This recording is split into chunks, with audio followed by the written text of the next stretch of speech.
ವಿಜಯದಶಮಿ. ವಿಜಯದಶಮಿ ಹಿಂದೂಗಳು ಆಚರಿಸುವ ಒಂದು ಪ್ರಮುಖ ಹಬ್ಬ. ಈ ಹಬ್ಬ ಚಂದ್ರಮಾಸ ಆಗಿರುವ ಅಕ್ಟೋಬರ್ ತಿಂಗಳಲ್ಲಿ ಬರುತ್ತೆ. ನಾವಿದನ್ನ ವಿಜಯದಶಮಿ ಅಂತೀವಿ. ದುಷ್ಟನ ಸಂಹಾರ ವಿಜಯ ಹೊಂದಿದ ದಿನ.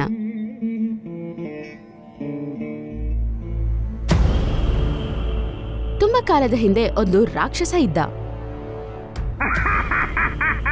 ಮಹಿಷಾಸುರ. ಇದು ಮಹಿಷಾಸುರನ ಸಂಹಾರ. ಬಲಶಾಲಿ ಆಗಿರುವ ಕಾರಣದಿಂದ 3 ಜನರ ಮೇಲೆ ರಾಜ್ಯ ನಡೆಸಬೇಕು ಅನ್ನೋದೇ ಅವನಿಷ್ಟ.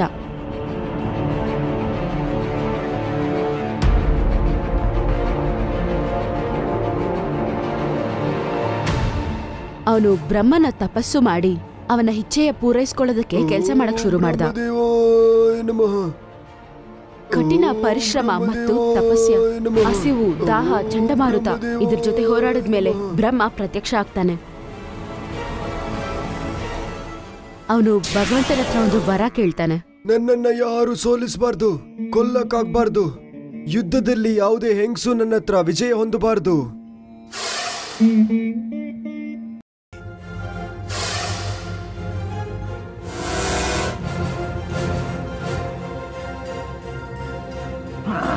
ಅವನು ಕೇಳಿದವರ ಸಿಕ್ಕಿದ ನಂತರ ಮಹಿಷಾಸುರ ನಿಯಂತ್ರಣವನ್ನು ಮರೆತು ಭೂಮಿಯ ಮೇಲೆ ವಿಷಾದವನ್ನು ಉಂಟು ಮಾಡಿದ.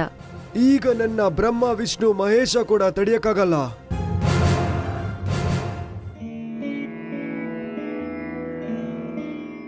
ಮಹಿಷಾಸುರನನ್ನು ನಾಶ ಮಾಡುವುದಕ್ಕೆ ಒಂದು ಮಾರ್ಗವನ್ನು ಹುಡುಕಿದ್ರು. ಪರ್ಯಾಯ ಒಂದೇ ಆಗಿತ್ತು. ಒಬ್ಬ ಸ್ತ್ರೀಯಿಂದಾನೇ ಇವನ ನಾಶ. ಅದರಿಂದ ಶಕ್ತಿಶಾಲಿಯಾದ ಮತ್ತು ಬಲಶಾಲಿಯಾದ ಸ್ತ್ರೀನ ಕಳಿಸಿದ್ರು.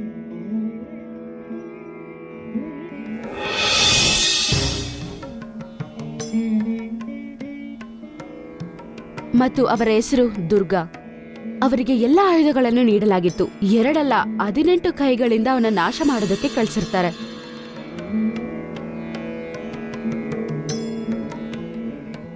ವಿಷ್ಣು ಅವರ ಸುದರ್ಶನ ಚಕ್ರ, ಶಿವ ತ್ರಿಶೂಲ, ವಜ್ರ ಯುದ್ಧ ಪ್ರಶಸ್ತಿ ನೀಡಲಾಗಿತ್ತು.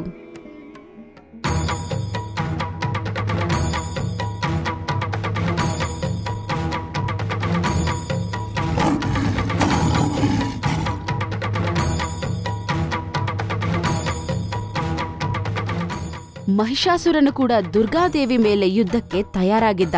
ಅವನ ಸೇನೆಯ ಜೊತೆಗೆ ಅಲ್ಲಿಗೆ ಬಂದಿದ್ದ.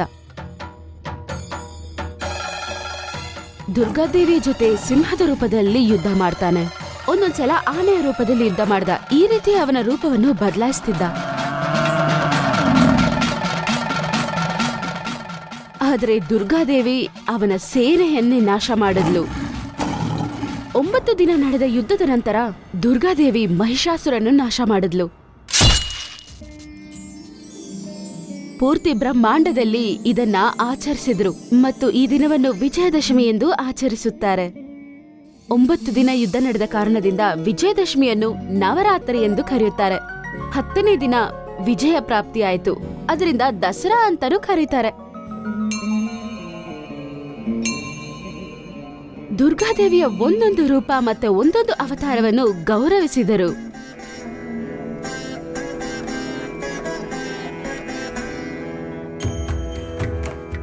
ಬಂಗಾಳದಲ್ಲಿ ದುರ್ಗೆಯ ವಿಗ್ರಹವನ್ನು ಪಂಡಾಲದಲ್ಲಿ ಪೂಜಿಸುತ್ತಿದ್ರು ಮತ್ತು ಒಂದು ದೊಡ್ಡ ಹಬ್ಬದಂತೆ ಆಚರಿಸಿದ್ರು. ದಸರಾ ಮೈಸೂರಿನ ಚಾಮುಂಡೇಶ್ವರಿ ದೇವಾಲಯದಲ್ಲಿ ಮಹಾಪುಣ್ಯ ಹಬ್ಬದಂತೆ ಆಚರಿಸುತ್ತಾರೆ. ತೆಲಂಗಾಣದಲ್ಲಿ ಬದುಕಮ್ಮ ಎನ್ನುವ ಹೆಸರಿಂದ ಇದನ್ನ ಆಚರಿಸುತ್ತಾರೆ. ಇಲ್ಲಿ ಹೂಗಳಿಂದ ಆ ದೇವಿಯನ್ನು ಸ್ವಾಗತಿಸುತ್ತಾರೆ. ಅದು ಅಲ್ಲದೆ ಇದೇ ದಿನಾನೇ ಶ್ರೀರಾಮನು ಸಹ ರಾವಣನನ್ನು ಸಂಹರಿಸಿರುವ ದಿನ ಎಂದು ಹೇಳ್ತಾರೆ. ಉತ್ತರ ಭಾರತದಲ್ಲಿ ಶ್ರೀರಾಮ ಮತ್ತೆ ರಾವಣನ ಸಂಹಾರದ ನಾಟಕನೂ ಆ ದಿನ ಮಾಡ್ತಾರೆ. ಮಹಾಭಾರತದಲ್ಲಿ ಪಾಂಡವರು ಅವರ ಅಜ್ಞಾತವಾಸವನ್ನು ಮುಗಿಸಿರುವ ದಿನ. ಅವತ್ತವ್ರಿಗೆ ಶಸ್ತ್ರಧಾರಣ ಮಾಡುವ ಆದೇಶ ಸಿಕ್ಕಿತ್ತು. ಅದು ಶಾಮಿ ಮರದಲ್ಲಿ ಬಚ್ಚಿಟ್ಟಿದ್ರು. ಅದರಿಂದ ಜನ ಶಾಮಿ ಮರಕ್ಕೆ ಕೂಡ ಪೂಜೆ ಮಾಡ್ತಾರೆ.